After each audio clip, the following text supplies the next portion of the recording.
loves, welcome back to my YouTube channel. It's your girl Onjiku, and on this video I'm going to be addressing a lot of questions that have been asked on repeat mode, and they're pertaining the last two videos that I did regarding coming to the UK, and I'm going to answer to the best of my knowledge.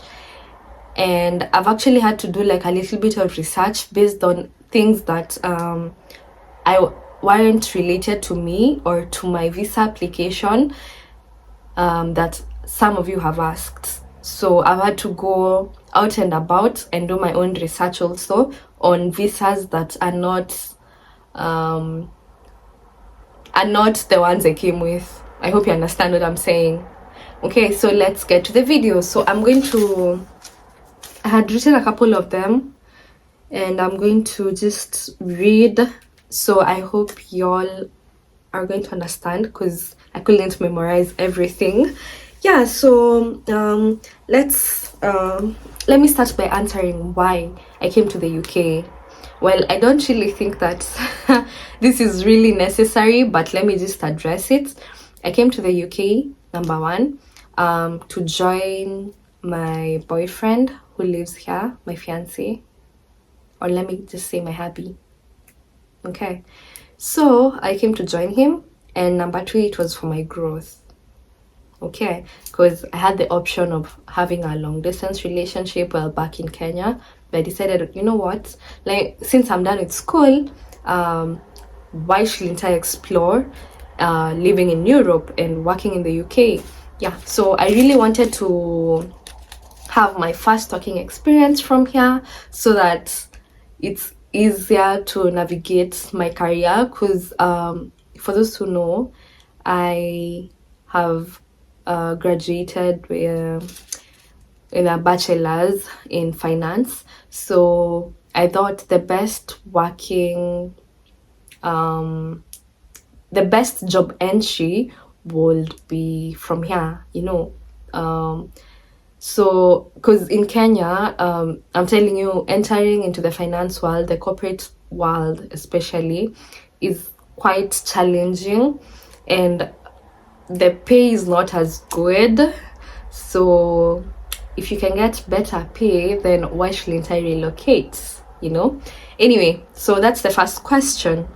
Number two, I'm going to address now the whole process, and let's start with the basics. Before you travel anywhere, whether to the UK or any other country, you need a passport. This is the first basic step. You must have a passport. So make sure, if you're thinking of traveling, the first thing is start by applying for a passport if you don't have one.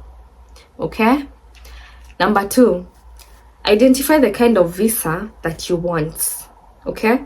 So if you're coming here to study, if you're coming here to join your relative, and it has to be an immediate family member, otherwise for any other type of relative it's going to be under a visit visa. A quick one, another question I got was, how long is the dependent visa valid? And it's valid as long as that your dependent is here. So if they become citizens, you can apply for citizenship with them. If they decide to go back to their country, then you can no longer be here because you came because of them. But for the dependent visa, basically, I think you can be here for as long as you want, and for as long as the other person or the person who you're coming under is here. And for someone to qualify to even invite you here as a dependent, it means that they have their residency permit, and that means they can apply for citizenship once they're here for, like, I think it's roughly 5-6 years, or when they qualify for it, they can apply for citizenship. So yeah, if you guys want to become citizens, you can choose to as well. Okay? The only type of relatives that are allowed to come here automatically, that you like almost assured that you're going to get a visa, is if it's your partner, and by partner I mean your legal partner, or if it's your child. Okay? So let me start by talking about my process. Let me use my whole process so that we don't divert our focus when I'm talking about other things. So for me, the second step was doing my IELTS. I knew when I'm coming to the UK, I want to study. I want to further my education later. And I also want to work in a professional setup. And you can't do these two things without having your IELTS, because they need to to assess you. They need to assess you and know that, or rather certify that you can actually communicate with the people here. And because their native language is English, you need to do your English test. That's called IELTS.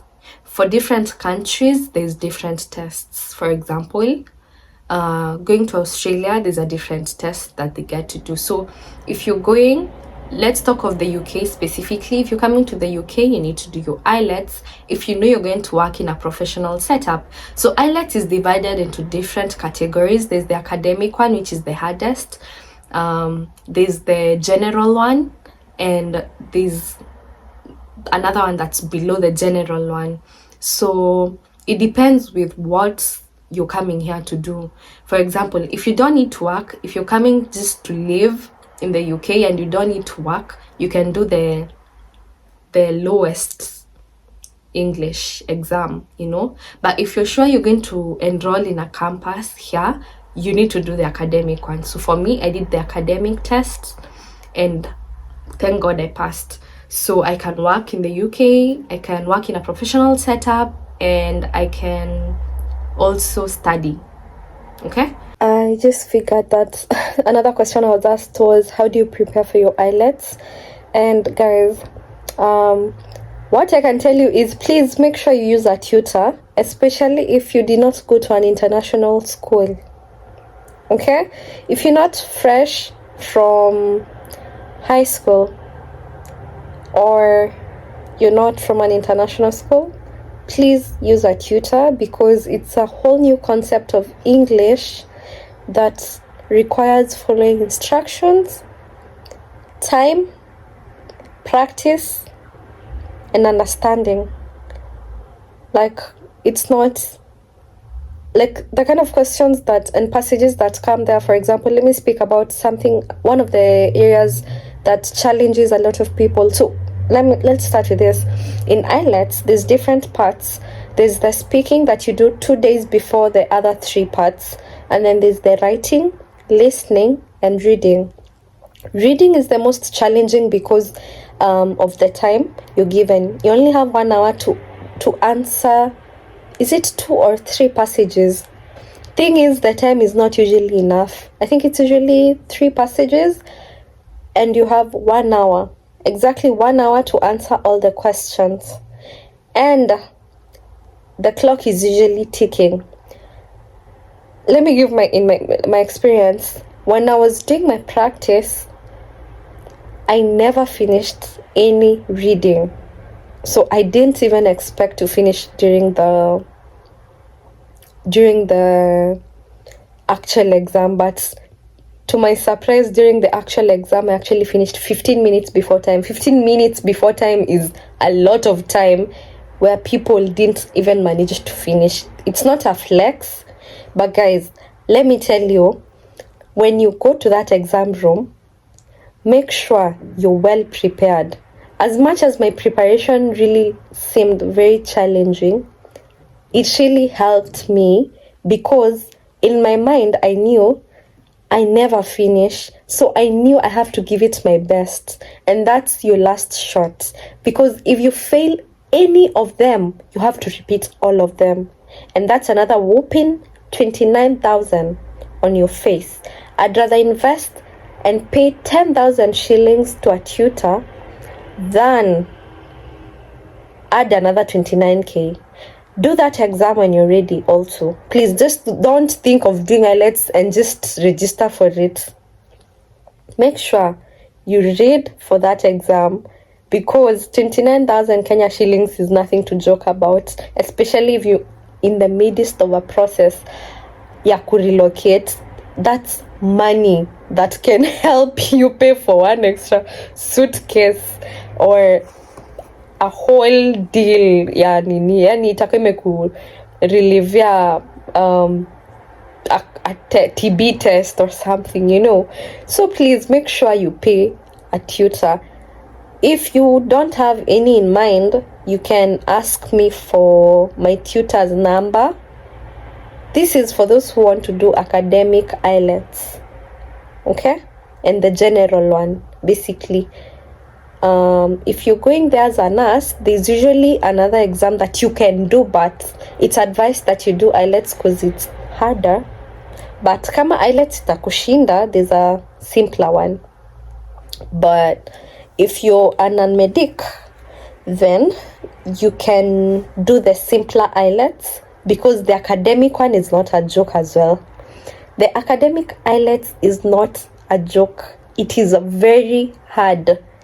And I am saying this as someone who believes they're intelligent, who believes they are intelligent enough to understand English. So if I'm telling you it's very challenging, please believe me, okay? Thank you. So after that, I did my medical test, which was the TB test. For UK, they only require your TB test. That's done by their doctors. They have a hospital specifically for that. You just can't go to any hospital to do your TB test. They have to do it with their doctors, and your results usually come out on the same day, so you have to wait for the results. It takes almost half a day, depends with the amount of people that are going to be there on that day. And the TB test costs about 15,000 Kenya shillings, because they usually charge it depending on the current dollar rate. So it's usually charged with the dollar currency. So it's going to vary depending on how much the dollar is trading at on that day. I didn't talk about the price for the IELTS exam. The IELTS exam is 29,000 Kenya shillings, and you need to pay it through the bank. Their bank is usually Standard Chartered, so you have to go deposit a slip. It's a special slip, but once you go there and tell them that you want to pay for your IELTS exam, they're going to give you that slip. Yeah, and you need to go with the money in cash, because they don't have an M-Pesa specifically for that Standard Chartered. Okay, I hope you're together till this point. So let's go and talk about the visas. We have different categories of visas. So if you know you want to come to the UK, you need to identify the kind of visa that suits you, or rather you qualify for. So for example, for me, my partner lives in the UK. So for me, I was gonna use the partner visa instead of using the other types of visa. This is the most suitable visa for me. Okay, you have your own reasons why you're coming to the UK. So if you're coming to study, you need to use the study visa. If you're coming to visit as a tourist, then you're given the tourist visa. And each of these visas have different requirements. That's why I can't answer the general ones. That's why I had to do research on these other types of visa, because there's also investors visa. There's okay, let me read the different types of visa. You can have it's called the Schengen, it's Schengen visa. That one, the one that allows you to travel around the European countries, mostly known for countries like Germany.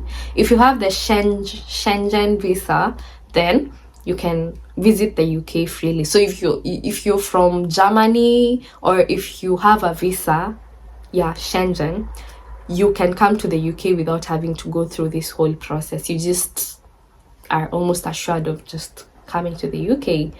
Number 2, there's startup visas, and this requires you to have an approved sponsor from the UK to start business in the UK. Okay, you can have the investor's visa, and you need £2 million to invest in the UK. There's the innovator visa, where £50,000 can be invested in the country. Okay, there's the ancestry visa. Ask your relatives, ask your parents, maybe your grandmother is from England or from the UK. Therefore, you can get an ancestry visa. Also, there's the partner visa, unmarried partner visa. For these ones, if you're unmarried, you have to prove that you guys are together, have been together. So this is why you have to produce photos. This is why you have to show when you started dating. You need to prove that you guys are together. So I don't know if you print SMSs or you print a lot of things or whatever evidence, pictures, all that. You need to have to prove that you guys are partners, you guys are dating, and it's not business that you decided, oh, let's just pretend that we're dating so that you just come here, and then after that we are going to split. And mostly it's when you're dating a native from here, not that your Kenyan boyfriend came here, blah blah blah blah blah blah blah blah blah. But most of the times, okay, it depends on whether they have a work permit or a residency permit to live here. So do your research based on the type of visa that you want to come with. Okay, it's not automatically that you just come and say, I want to come to the UK, because like a lot of people were coming to my DM and like talking as if it's just something I woke up and decided, oh, I'm going to the UK tomorrow. You have to do your research, number one. Number two, if you're not coming on a dependent visa, or if you're not sponsored by the UK government to come here, it can be very expensive. Mine wasn't as expensive as other types of visas would be. Actually, I think for me, mine was the cheapest type of visa you can get, because the process doesn't require a lot of money. You don't need to prove you have money in your bank. I didn't have to prove all that. You don't need to prove your balance. Have a letter from your employer. Now, those are requirements for the visit visa. If you're coming here to visit and you say, oh, I want to come on a vacation, ukifikiria that you're going to come here alafu katalie huko, my dear, you're only given 180 days worth of visa. So it expires after 180 days. So after those 180 days, you become an alien here. So thing is, before you even get that visa, they have to prove that you can come back to Kenya. You must come back to Kenya. For example, things that tie you to Kenya are if you have a family in Kenya. For example, if you have small kids that you've left and a husband, that one they can give you. But you need to prove also that you have a job in Kenya that depends on you for it to operate. For example, if you're employed by the government, it makes it easy for you to get your visa, because they know you must report for work when you guys open. For example, if you're a school teacher, that would be very easy for you, considering you must be having a certain amount of money that shows that, number one, you can finance your life here. Number two, you have to show proof of the hotel you've booked, or if you've come under invitation, you need to show the invitation letter, and you need to they need to do a background check also to see if that person can host you. So if you're coming under someone who's invited you, the social workers usually go and check kama your nyumba is spacious enough for you to even live there, stuff like that. They check the nitty-gritties. If someone is the one who invited you here, they have to show that they can host you. For example, their account balance has to be approved, stuff like that. Their credit score, stuff like that is considered if you're not coming under sponsorship of the government of UK. For my case, my boo works for the government, So we didn't need to prove anything regarding financials for him. Whether you're suffering or you're living in luxury, thing is, you are allowed to have your partner in the country. Come rain, come sunshine, come debts, come profits. Okay? So there's a lot of factors to consider. If it's the academic visa, you need to enroll in a school that has accepted you. You need to pay fees. You need to book accommodation. You need to show like you can live in the UK. You need to show that you can pay fees. There's a lot of like background check that's done, especially on the financial aspect of it. So you need to have the money that is going to make you survive here. So you just don't wake up one day and decide you're coming to the UK. For me, it was easy because I used an easier process that favored me, but it's actually not as easy getting a UK visa, but it's doable. So you just do your research on what type of visa you want and what type of visa will suit you, and make sure you have done your research so well that you were not rejected your visa. Because anytime a visa is rejected, actually if you take your passport and they find that a declined stamp was on your passport, they question it and they're like, so why did you not get this visa for any other country, stuff like that. Please make sure you have at least maybe traveled, if you want to, if it's a visit visa, for example, in other countries before you think of coming here. Or make sure you don't have a decline, and if you have, make sure you have a very good reason why it was declined. And the probability that you're going to get a decline after another decline is very high. So please do your research, do your homework, take your sweet time. Don't be in a rush to hasten your visa if you're not sure about it. Okay? Mumenisikia. I hope I have explained in a perfect way, in like layman's language, so that y'all don't come asking again repeated questions. I hope I have addressed like the different types of visas and like the requirements for them. You can go ahead and do your research. You do now your homework regarding whatever information I've given you. Okay? Number 2, someone was asking the amount of time that my visa took to come out. Mine was a priority visa. I got to understand that you can pay for a priority visa as well. If you want your visa to be priority, then you can pay, I was told something like 30 to 30 something thousand, and that's like equally the same amount of money that you pay for your visa. So it's like you pay double the amount of money so that your visa is processed faster. That's one of the things that I was told you can do from someone who's done it. Okay? So the other way, if you don't want to pay and you want a priority visa, it's when you're coming here under the sponsorship of the government, or if you're coming to someone who's been sponsored by the government. That was now what happened in my case. Okay? The other type of priority visa is if you're a diplomat or family to a diplomat. Those are the 3 ways of getting your priority visa. I am not very sure about the paying one because I haven't paid anything, but someone who has done it told me so. So don't crucify me with this information I was told. But do your homework as well, clarify, and maybe, yeah. So after you get your visa, mine took a week. For a priority visa, it takes a week or less to come. Okay?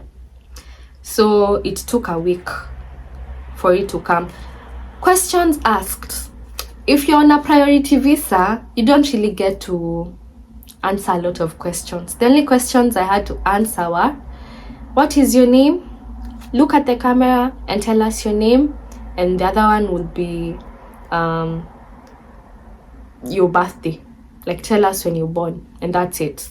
That was it for my interview. But for other types of visas, I am pretty sure the scrutinization and the questions are way more. For example, where are you going? Who are you going to? Why are you going? When are you planning to come back? Stuff like that. So you can ask someone who's previously undergone that process, or you can Google. I'm pretty sure people have shared their experiences online regarding the types of questions that they were asked. So do your homework also on that. So I hope I have addressed everything regarding the visa. And now we can go to the next step, which was booking the flights. Once your visa is ready, you can get to book your flights. Okay? Please confirm on the luggage, because like for me, I had to pay an extra 20k for a suitcase, for an extra suitcase. Me, I was used to, if you're traveling, you need 2 big suitcases, a hand luggage, and a handbag. But in the case of the airline I used, I'm not gonna mention it, they only wanted like 1 big suitcase, and then the hand luggage, and then now the handbag. So if you want any other extra luggage, you get to pay $170 US dollars. That's an equivalent of 20k or more. So yeah, basically when you're booking a flight, please don't book a flight before you get your visa. And they always tell you this, because your visa might delay, you might get a decline, and you know you're not gonna get a refund. It's going to be impossible to get a refund when you booked, knowing or being very sure that you're going to travel, and then now you're telling them, no, I'm not traveling. Trust me, airlines won't get to refund you. I've been in a case where I missed my flight, and oof, I didn't get refund for shit. I didn't get refund, even a coin of it. So please, before you book a flight, also do your homework. So when you get to the UK, this is additional information.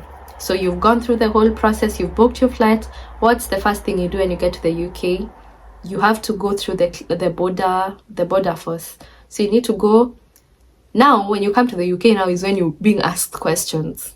Okay? When you live in Kenya, there wasn't much questions, even as a dependent. But when you come here now, they're asking you questions. For example, where are you going? They need to take your fingerprints as well to make sure that the person who left Kenya, the fingerprints of the person who left Kenya, because the fingerprints are usually sent now to the UK border force. The fingerprints need to match the ones za mwenye alitoka Kenya. So weka ulilose kidole yako between the time the fingerprints left Kenya and when you arriving here, I don't know, but you won't enter because you don't have they don't have evidence. But anyway, yeah, so it's basically just to prove that you're the same person. And then also they have to ask you questions. For example, okay, not really, they didn't really ask a lot of questions, but just the basics. For example, the address of where you're going to live, so you need to cram it. I had to keep on reciting it on the plane because I couldn't remember. I was mixing up numbers, and here, for example, the address is mixed, a mixture of numbers and letters, so you need to understand it properly. Even the house number and the name of the person you're coming to. For example, the person who's hosting you, or the person you're coming under, or where you're going to live. Now, it depends with the type of visa that you took. So that's why they ask questions based on the type of visa that you took. So if you came under an academic visa, a study visa, they'll ask you, what's the name of the school you're coming to? Where is it located? Stuff like that, And they ask you what you're planning to do in the UK. That's a question they ask you. What are you planning to do here? Now, if you answer the wrong thing, if you came under a visit visa and you're saying you're planning to work, oh my God, you'll be on your next plane back home. You will be on your next plane back home. So you need to answer the right questions, you need to answer with the right answers to the right questions, or however you choose to put it. So the first thing when you land here, you need to get your BRP. Your BRP, for example, if you have now like a residency permit, this is not for someone who's coming under visit visa. This is for someone who's coming either for settlement or you're coming to work. You need to get your BRP. That's like an ID. I don't know where mine is, but it's somewhere here. It's like an ID because you can't be walking around with your passport. So you need to get it so that you can use it to work, or it's your identity basically. And then basic things like getting a number, opening an account, and having your international clearance, police clearance. You need to make sure you're cleared internationally by the police. You haven't committed any crime in any country. They don't use the Kenyan one. They have to do theirs on their own. Again, I don't know why, but anyway, you need to have your international police clearance before you're offered any job. So that's why you have to go through the settlement process. Yani, you have to settle down. You just can't come and start working like today. Umefika alafu kesho uko job. You need to have your fingerprints taken. You pay for it. I think it's something like, it's 130 pounds. So that's roughly maybe something like 16,000, but it's a max of 20k. Had to take a sneezing break. Anyway, yeah, so those are the basics of the process of relocating. And of course the next step is now going to be, if you want to work, because nobody is going to force you to work here, you can choose to work. If you want to look for a job, if you have your international police clearance ready, and you have your bank account and your phone number and your permit, your BRP basically, you can work with those. One more thing before I forget, if you're coming here to study, whether immediately or after, please make sure you certify your documents. Make sure all your documents from school are certified. So make sure you come with all your transcripts, your certificates, and I think even the high school one, you need to come with it and make sure it is certified. By certified, I mean make a photocopy of it when you're still in Kenya. Take it to the institution that you went to with the original, and make sure that it has been stamped, that it's a copy of the original. Are we together? Yes. So please don't forget to do that. Otherwise, when you come here, you'll have to start using DHL to ship and sending people back at home to a school that now they don't even have your actual documents, because you came with your originals here and you forgot to certify them back at home. So you need to start calling the school, telling them you're sending someone to come, like, save yourself through all that trouble.